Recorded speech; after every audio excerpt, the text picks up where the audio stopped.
pertama sekali, mari sama-sama kita panjatkan puji dan syukur kehadirat Allah Subhanahu wa Ta'ala, di mana di sore yang penuh kebahagiaan ini, tepatnya di bulan Ramadan, di 20 hari kita berpuasa ini, masih sempat kita bersama-sama berkumpul dalam rangka Gedanyo Dapogot launching berkitab Ba'asikula untuk seluruh Aceh Besar dan juga pemberian uang jajan hari raya kepada anak yatim di seluruh Aceh Besar.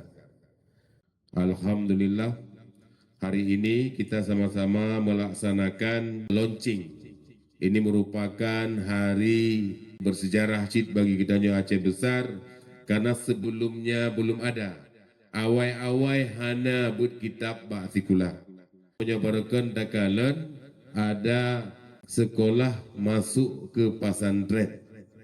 Tapi uronya kamu pegot pesantren masuk ke sekolah.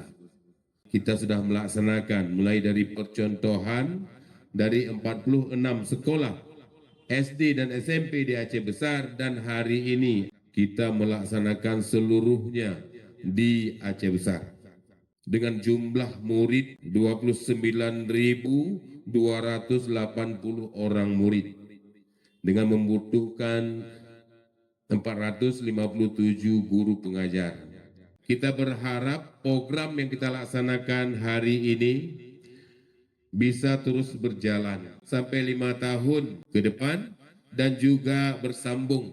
Siapapun nanti pimpinan di Aceh Besar, kita berharap buat kitab Ba'asikula ini tetap terus berjalan.